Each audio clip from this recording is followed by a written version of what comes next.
partie pratique. Donc, on va réaliser une simulation de la sélection naturelle, comme a présenté mon collègue, c'est Mohamed.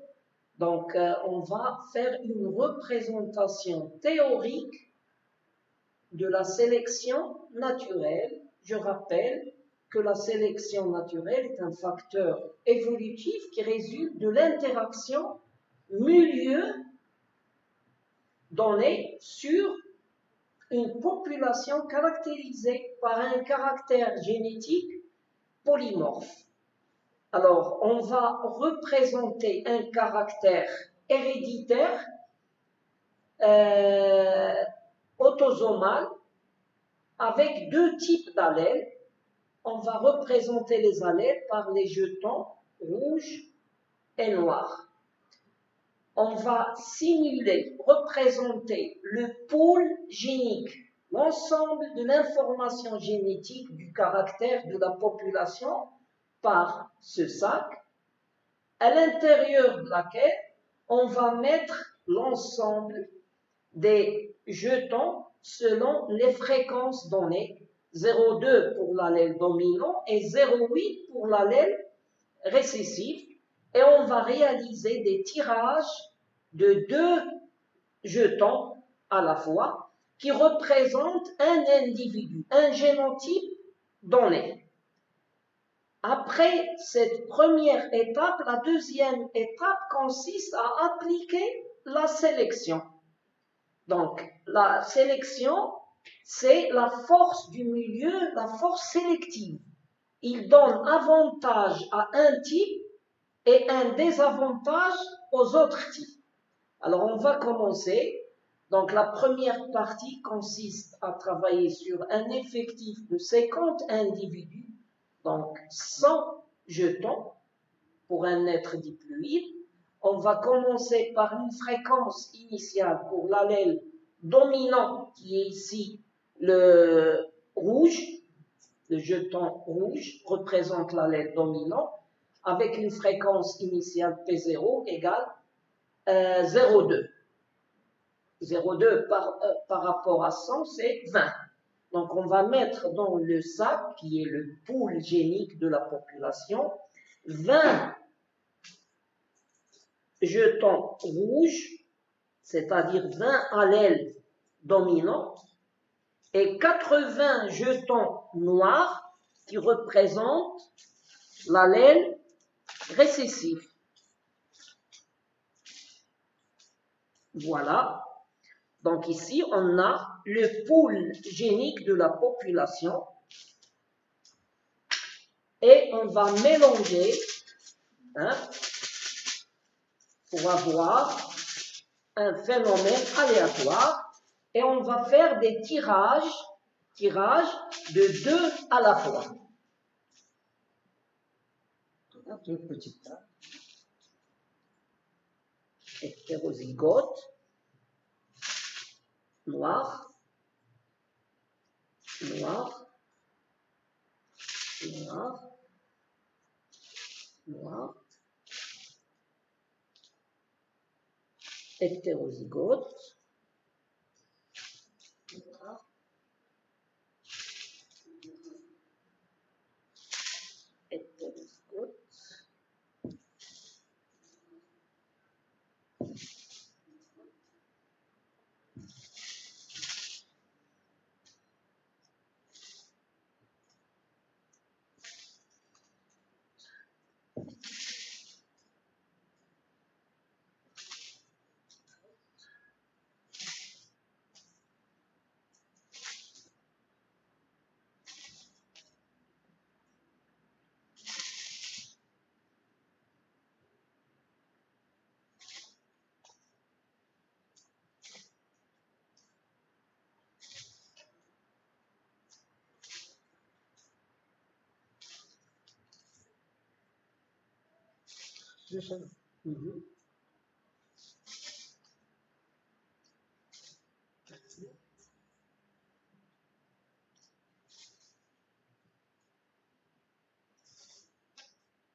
Donc ici, comme vous voyez, nous avons établi les trois génotypes, les trois différents génotypes.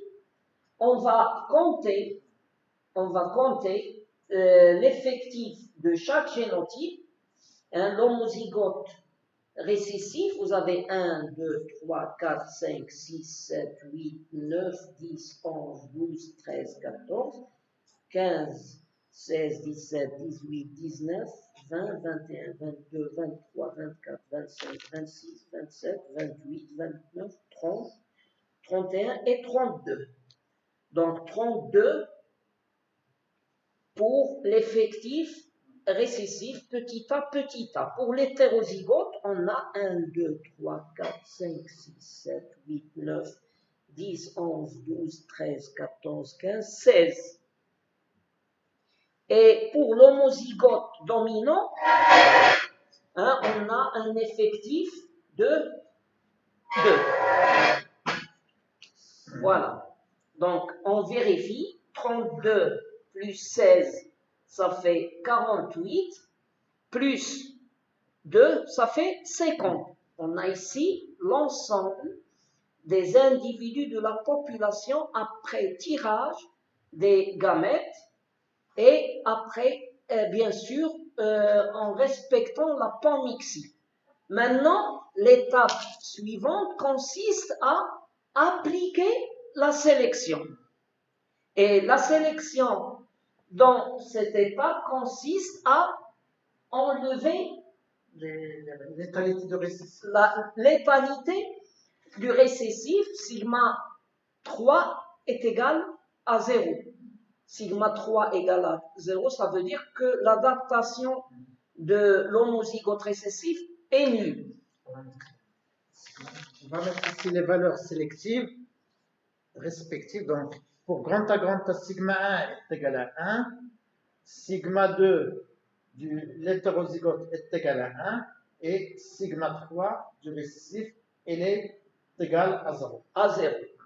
Alors, après sélection, les effectifs qu'on aura seront, vous écrivez ici, N1'.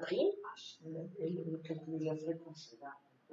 Les fréquences avant sélection, les fréquences des trois génotypes, c'est le nombre de ces génotypes sur le total. Donc, le total est égal à 50. Pour les dominants, la fréquence des dominants, donc D, est égale à 2 parmi 50 sur 50. C'est-à-dire c'est 0, c'est 4 sur 100, 0,4. Pour les hétérozygotes, la fréquence c'est 16 sur 50. 0,32. 0,32. Et pour les récessifs, c'est 32 sur 50, c'est 0,64. 0,64.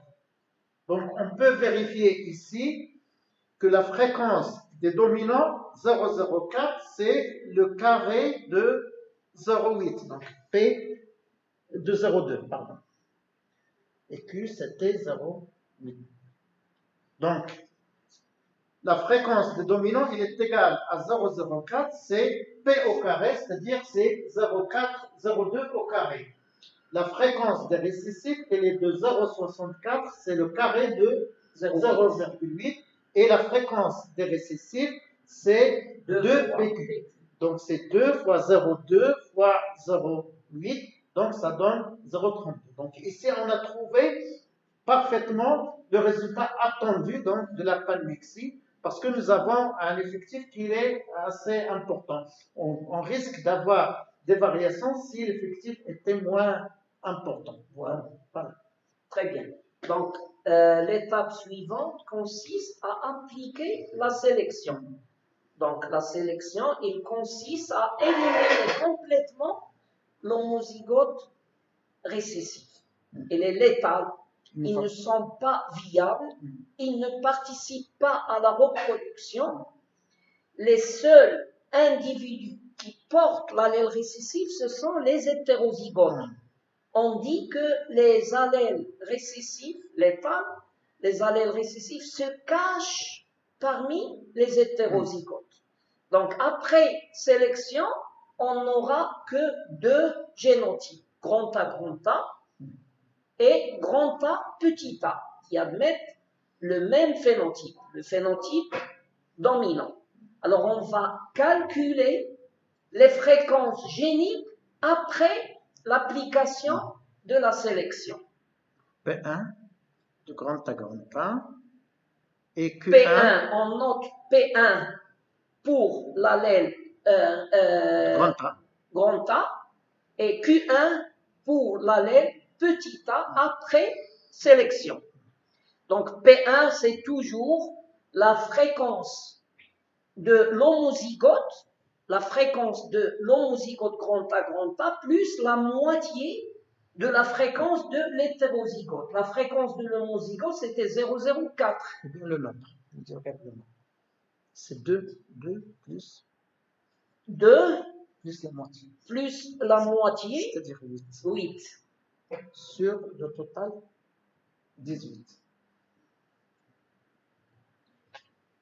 Donc, on peut calculer les fréquences soit à partir des effectifs, soit à partir des fréquences. Les effectifs après sélection seront au nombre de 2 plus 16, ça fait 18. 18, c'est l'effectif total après sélection. Parmi ces 18, on a deux individus homozygotes.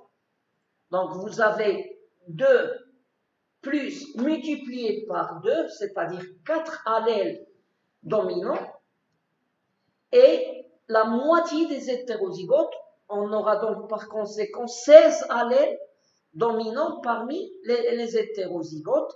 16 plus 4, ça fait 20 sur 18 fois 2. 0, 5, 5, 5. Donc on va prendre seulement deux chiffres après la virgule. Donc c'est 0, 56. 56. Et là, on va vérifier. Normalement, ça va être 0,44, mais toujours on vérifie. Donc 8 divisé par 18, c'est 0,44. Très bien.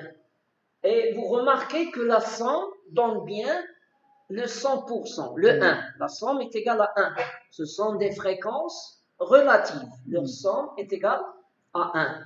Donc, après sélection, voilà les nouvelles fréquences que la population obtient. 0,56 pour l'allèle dominant et 0,44 pour l'allèle récessif. Alors, on va reconstituer le pool génique. On va reconstituer le pool génique après cette sélection. On va mettre donc 56 allèles dominants, rouges, et 44 allèles récessifs, noirs.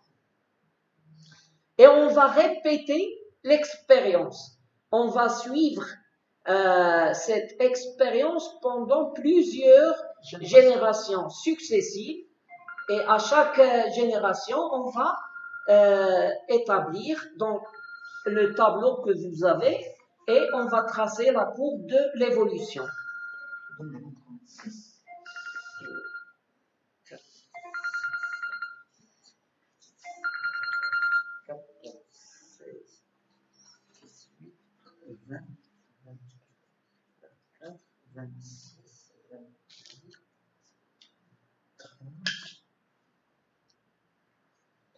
Deux, 34, 36. On va enlever ces 36, on dit de là 36.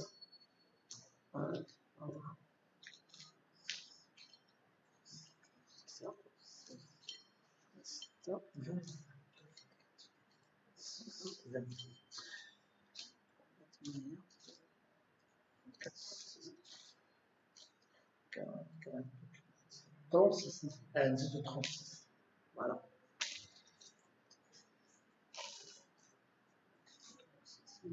1, 2, 3, 4, 5, 6, 7, 8, 9, 10, 11, 12, 13, 14, 15 et 16. 16. 16 plus 20, il y a 36. 16, il y a 18, 17 et 18. 36 ou 20, 56. Et on va recommencer l'expérience avec les fréquences de la génération créée par la sélection. Donc on va faire la même chose. Donc ici, on a mis 56 allèles dominants et 44 allèles récessifs.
Voilà.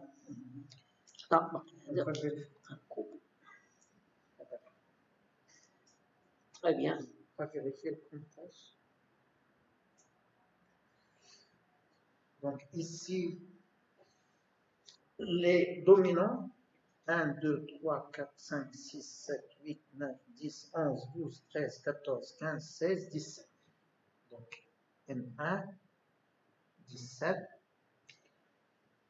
1, 2, 3, 6, 9, 12, 15, 18, 21, 22. Ici 22.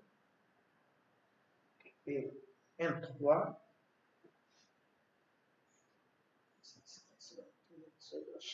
10. Non, نفس الشجرة. واحد. Toujours bien de vérifier. Donc 11. 11 récessifs, homozygotes, 17 dominants et 22 hétérozygotes. Donc à partir de ces effectifs, on va recalculer les fréquences.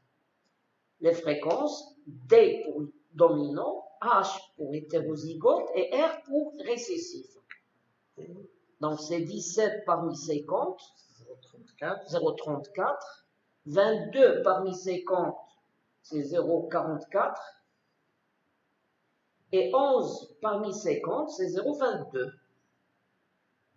Donc 0,22 plus 0,44 plus 0,34 est égal à 1. La 100 est bien égal à 1. Ce sont des fréquences relatives. On passe maintenant à l'action de la sélection, toujours sous le régime de la létalité du récessif. On va éliminer l'homozygote récessif. On va garder que l'homozygote dominant, grand A, et l'hétérozygote, grand A, petit a. Et on va recalculer les fréquences géniques, P seconde et Q seconde, à partir de ces effectifs. Donc ici, toujours, à partir des effectifs, c'est l'homozygote fois 2, plus l'hétérozygote sur l'effectif total fois 2. L'effectif total ici, c'est 39. On a une classe sur 39.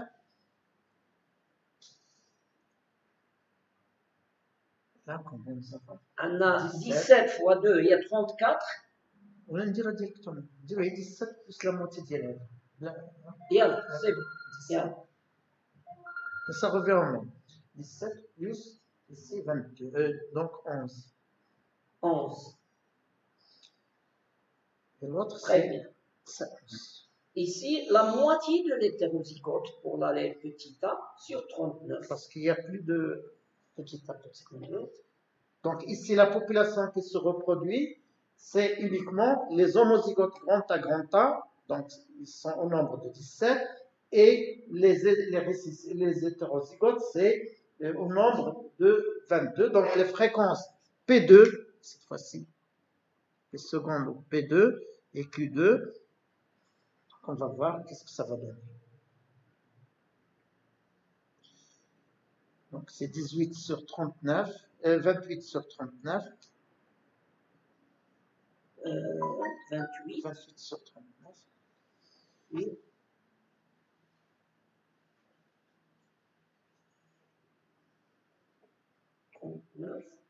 Ça donne la valeur de 0,72. 0,72. Et 11 sur 39 donne la valeur de 0,28.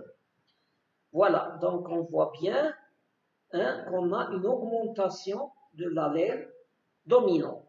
Une augmentation. On est passé de 0,2 au départ à 0,55 et là on est à 0,72. Bien sûr, c'est au dépend de la diminution de l'allèle récessif.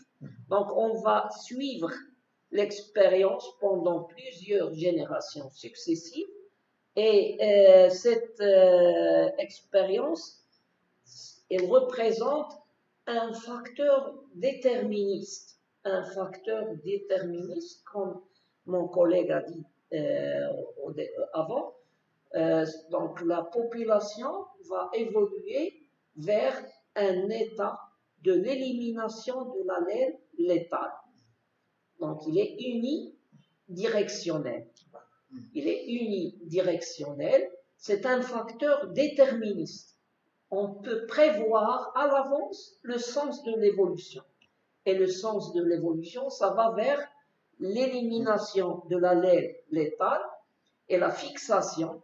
Donc, si on continue, on va vers l'étape où on a élimination totale de l'homozygote létal et de l'allèle létal, et la population va fixer l'allèle dominant.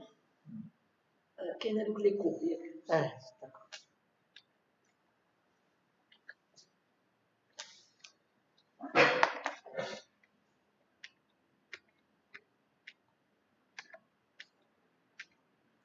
نهضروا على سميتو لي مانيبيولاسيون.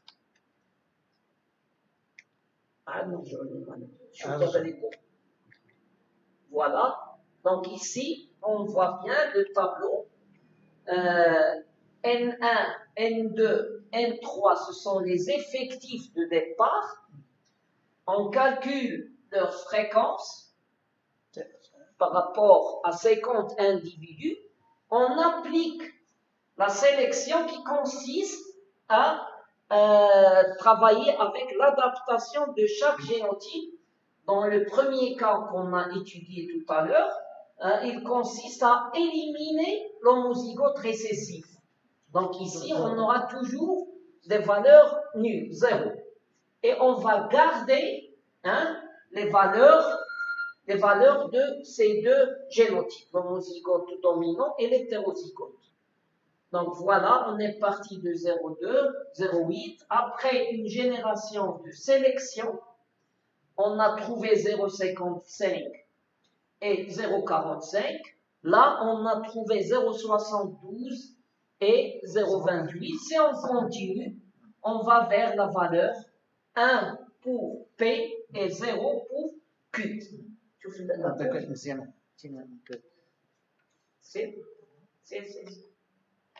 Voilà. Donc, la létalité du récessif, la variation des fréquences alléliques, ici, on représente la variation des fréquences géniques avec le temps. Avec le temps, une expérience a donné ces valeurs. On est parti de 0,8 pour l'allèle récessif, 0,2 pour l'allèle dominant. Après 6 générations de sélection, on se retrouve avec la fixation de l'allèle, la tendance vers la fixation de l'allèle et l'allèle dominant et l'annulation de l'allèle récessif. Pour les génotypes, on remarque bien ici, donc là c'est l'évolution de la fréquence de l'allèle récessif. On voit bien il y a une diminution, mais cette diminution n'est pas régulière. Elle est très forte dans les premières générations, mais après ça devient une variation qui est très très faible. Donc d'une génération à l'autre, ça devient delta Q, il devient très faible. Donc qu'est-ce que ça veut dire? Ça veut dire que quand la fréquence de l'allèle elle est très importante, l'effet de la sélection il est également important. Dans la première génération, delta Q il est de 0,46 moins 0,8, donc c'est une variation qui est très grande. La même chose à la génération 2, mais quand la fréquence de l'allèle devient très faible, la variation elle est également très faible. Donc là, c'est un exemple qui montre que l'effet de la sélection il dépend aussi de la fréquence.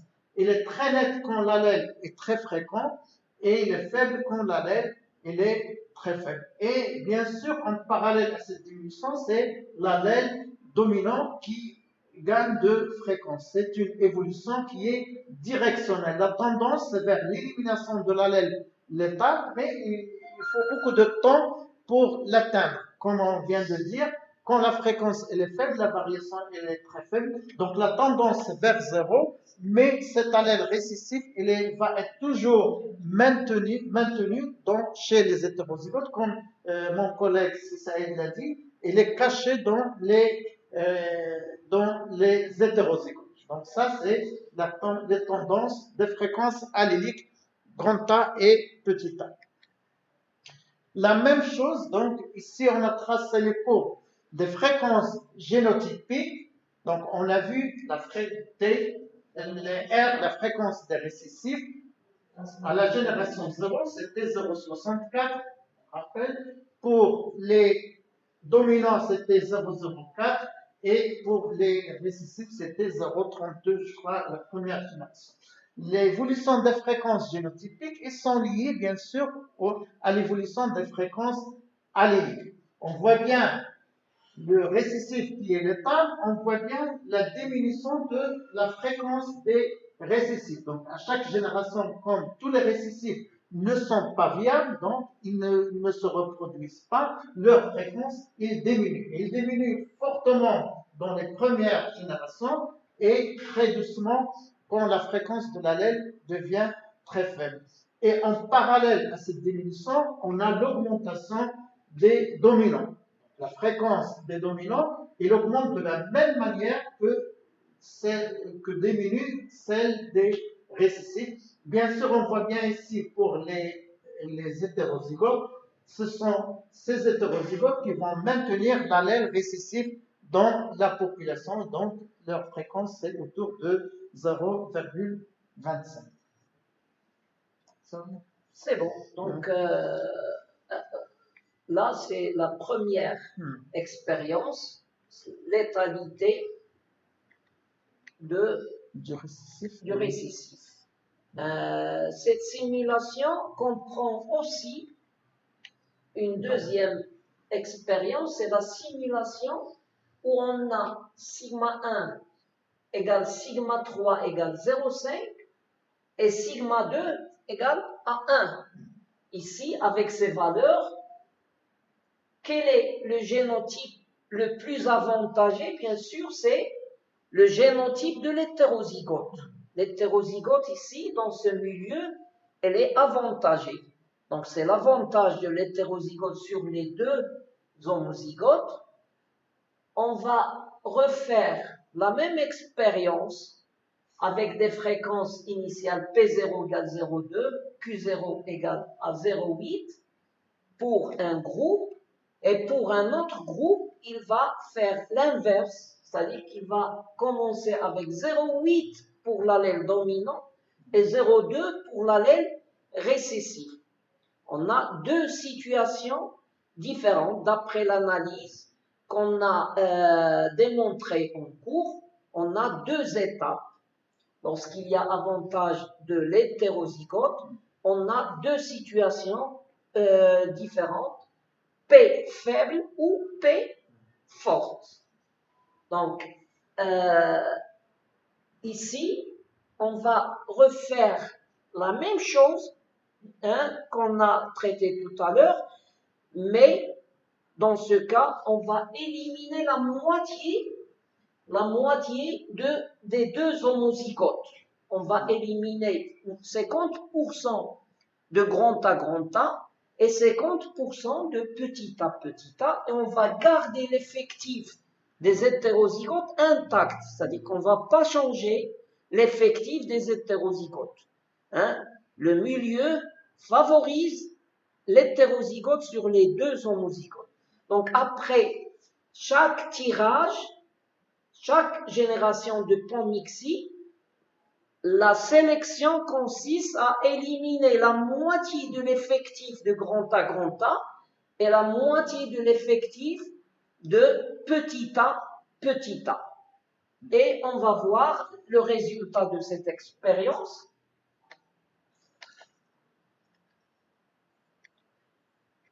Voilà, l'avantage de l'hétérozygote. Vous avez un groupe qui va commencer avec P égale à 0,8. 0,8. Le groupe qui va commencer avec 0,8 va avoir en résultat une diminution de l'allèle qui va vers une valeur particulière qui est la valeur de l'équilibre génétique, qui est la valeur de l'équilibre. L'hétérosis ou l'avantage de l'hétérozygote sur les deux homozygotes se traduit normalement dans les populations par un état d'équilibre stable caractérisé par P chapeau, Q chapeau. Le P chapeau ici, c'est aux alentours de 0,5.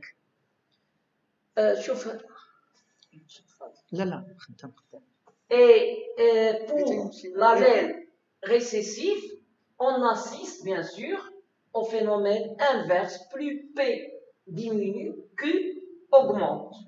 Et les deux allèles vont vers une valeur intermédiaire qui est de 0,5, qui est la valeur de l'équilibre. Après l'équilibre, bien sûr, la sélection n'aura pas d'effet. Pour les génotypes, comme vient de dire mon collègue Saïd, dans le cas où la fréquence initiale est supérieure à la fréquence de l'équilibre, la fréquence de l'équilibre, ici on peut voir c'est 0,5. Donc on voit bien la variation, elle est négative. Donc la fréquence de l'allèle, elle diminue pour atteindre l'équilibre.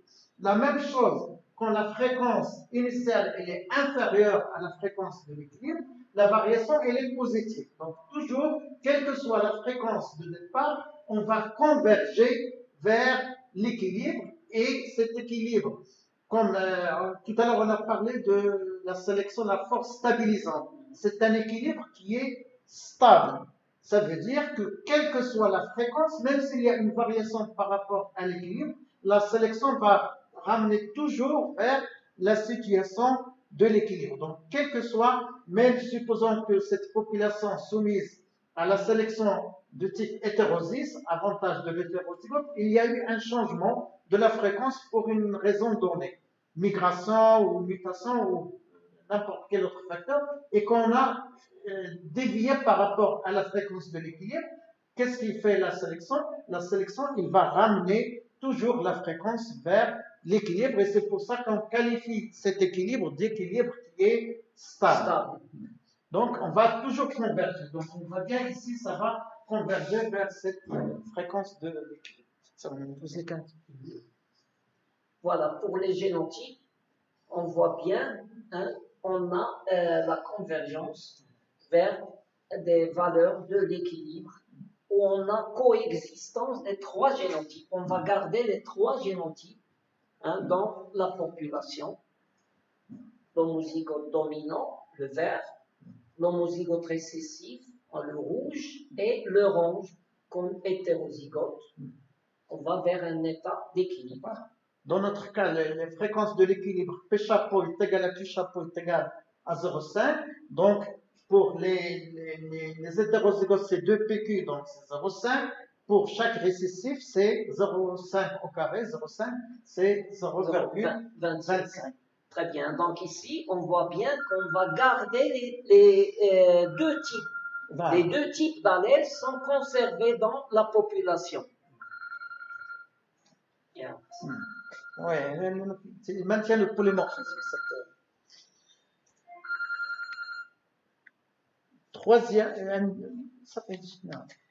Troisième expérience.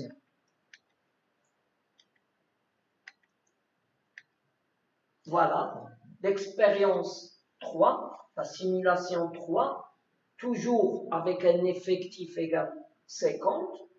Ici, on va prendre comme valeur adaptative sigma 1 égale sigma 3 égale 1 et sigma 2 égale 0,5. Ici, dans ce milieu, dans ce régime de sélection, le désavantagé, c'est l'hétérozygote, bien sûr. Sa valeur adaptative, elle n'est que de 0,5 par rapport aux adaptations de grand A, grand A, petit a, petit a. Donc, on va ici considérer les deux situations, bien sûr, P faible et P forte. Deux situations différentes. Voilà. Donc, on va procéder de la même manière. On va commencer par 60 jetons dominants, 40 récessifs ou l'inverse. On va faire des tirages et la sélection consiste à éliminer à chaque génération 50% des hétérozygotes. Voilà le résultat qu'on a obtenu. Ici, vous avez la variation des fréquences géniques avec le temps. Q en rouge, P en vert. Si on commence avec P faible, qu'est-ce qu'on va trouver?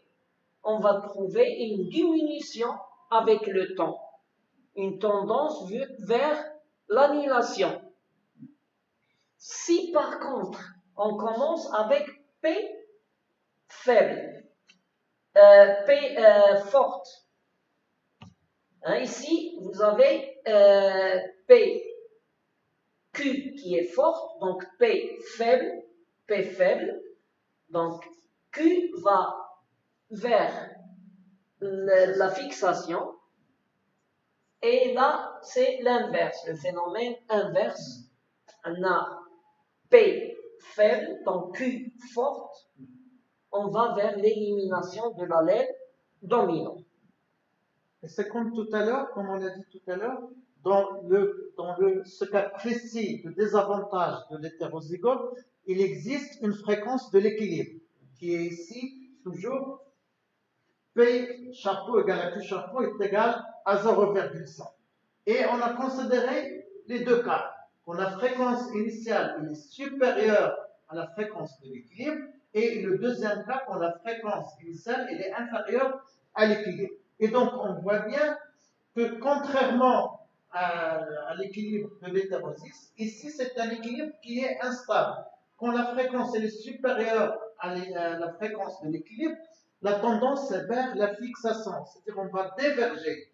La même chose quand la fréquence initiale est inférieure à la fréquence de l'équilibre, on va tendre vers l'élimination de cet allèle.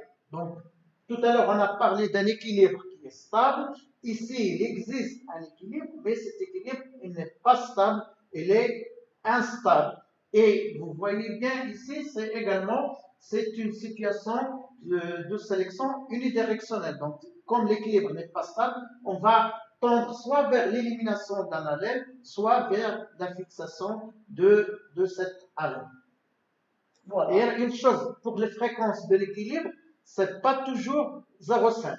Là, c'est selon la fréquence de l'équilibre. Vous avez vu avec Saïd, la fréquence de l'équilibre, il ne dépend pas des fréquences initiales, mais il dépend uniquement des valeurs adaptatives des trois génotypes. Donc, dans les deux cas qu'on a étudiés, la fréquence de l'équilibre est 0,5, mais toujours, il faut chercher la fréquence de l'équilibre en faisant delta P égale à 0. Donc, c'est P facteur sigma 1 moins sigma 2 plus Q facteur sigma 2 moins sigma 3 est égal à 0. Et donc, on va trouver la fréquence de l'équilibre qui dépend uniquement des valeurs adaptatives.